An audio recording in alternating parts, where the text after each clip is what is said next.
Voilà pour les titres. Après l'épisode américain, c'est une mise en garde qui évidemment retient l'attention. François Hollande réclame donc des mesures supplémentaires pour parer aux cyberattaques qui pourraient perturber l'élection présidentielle. Le sujet a été abordé tout à l'heure en Conseil de défense. Mathieu Boisseau avec Michael Cario et notre bureau à Moscou. La question inquiète au plus haut sommet de l'État. Une élection et des candidats cibles de pirates informatiques, des cyberattaques pour discréditer un prétendant à l'Élysée ou paralyser son site de campagne. La menace est jugée sérieuse.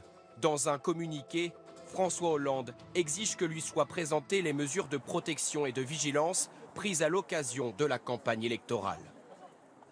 Dans cette élection présidentielle, l'expression démocratique doit pouvoir se faire sans qu'elle soit perturbée par des gens qui veulent justement ou donner des mauvaises informations ou perturber cette élection. La France redoute le scénario des élections américaines où le FBI affirme avoir la preuve d'une intervention russe pour influencer la campagne en faveur de Donald Trump. En France, certains candidats sont déjà victimes de ces piratages. C'est le cas d'Emmanuel Macron. Sur son site, plus de 2000 attaques le mois dernier. Et une campagne, ça échange énormément d'informations. Si on nous empêche de communiquer pendant toute une journée, c'est toute une journée de campagne qui est perdue. Qui sont les pirates? Pour qui travaillent-ils? Aucune certitude.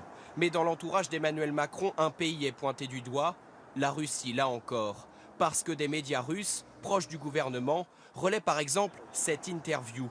Un député français de droite y affirme « Il y a un tout-puissant lobby gay derrière Macron, cela veut tout dire ». Ces insinuations, les autorités russes démentent catégoriquement en être les auteurs.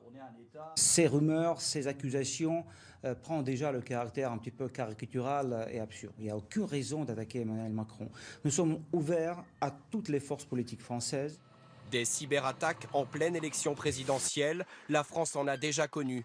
En 2012, l'Élysée avait été visé juste avant le deuxième tour.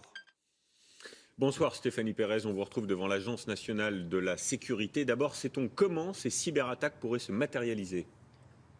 Alors une cyberattaque, ça peut être du sabotage. Le plus récent, le plus spectaculaire, c'était celui de la télévision TV5 Monde qui s'était soldé par un écran noir pendant plusieurs heures.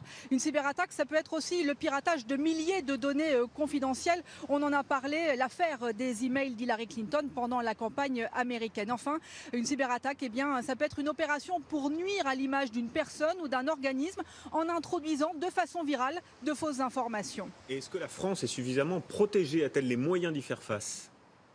Alors il y a clairement des priorités. Les serveurs les plus protégés, ce sont ceux du ministère de la Défense, du ministère de l'Intérieur, tout ce qui concerne la sécurité nationale et surtout en ce moment les prochaines élections.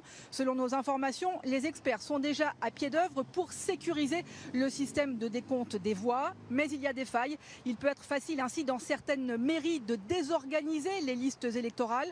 Des failles aussi dans les partis politiques, on l'a vu. D'ailleurs là, je me trouve devant le siège de l'agence qui lutte contre les cyberattaques en France et elle doit organiser dans les prochaines semaines plusieurs réunions pour renforcer leur sécurité.